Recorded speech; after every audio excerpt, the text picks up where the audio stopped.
Hi, நாம் இன்றைக்கி road கடை மசாலா பூரி எப்படி செய்யலான்னு பார்க்கலாமா? அதுக்கு வந்து பட்டாணி 3 உருளைக்கிழங்கு வேக வச்சு எடுத்துக்கோங்க.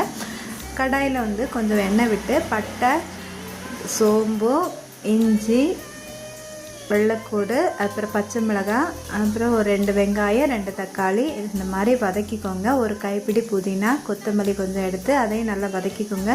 சூடு ஆறின பிறகு மிக்ஸி ஜாரில் போட்டு அரைச்சி எடுத்துக்கோங்க. சூடோட போடாதுங்க. அது நல்ல மைய அரைச்சி எடுத்துக்கோங்க. திரும்ப அதே கடாயில் எண்ணெய் ஊற்றி பட்டை, கிராம்பு, சோம்பு, ஏலக்காய், கல்பாசி போட்டு ஃப்ரை பண்ணிக்கிட்டு திரும்ப நம்ம அரைச்ச விழுதை வந்து இது கூட ஆட் பண்ணிக்கோங்க. கொஞ்சம் தண்ணி, அதுக்கு தேவையான தண்ணி விட்டு கொஞ்சம் கொதிக்க விடுங்க. மசாலா வந்து chilli powder 1/2 spoon, coriander powder 1/2 spoon, அப்புறம் கரம் மசாலா 1/2 ஸ்பூனு இவ்வளோ போட்டு கொஞ்சம் மிக்ஸ் பண்ணி கொதிக்க விடுங்க. நம்ம வந்து வேக வச்சுருக்கோம் இல்லையா பட்டாணி உருளைக்கிழங்கு, அதை வந்து இந்த மாதிரி நல்லா மசிச்சு எடுத்துக்கோங்க. இது கூட மிக்ஸ் பண்ணி நல்லா கலக்கி கொஞ்சம் சிம்மில் வச்சு கொதிக்க விடுங்க.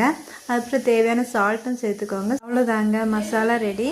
இதை வந்து பாத்திரத்தில் தேவையான மசாலாவை வந்து விட்டுக்கிட்டு நம்மளுக்கு தேவையான பூரி அதில் வந்து போட்டுக்கிட்டு ஃபைனலாக டெக்கரேட் பண்ண வேண்டியதான். கொஞ்சம் ஆனியனு, கேரட்டு, மிக்சர் போட்டுட்டு கொத்தமல்லி இலையும் போட்டுக்கோங்க. இப்போ ரோட்டு கடை மசாலா பூரி ரெடி. ரொம்ப டேஸ்ட்டாக இருக்குது. ட்ரை பண்ணுங்கள்.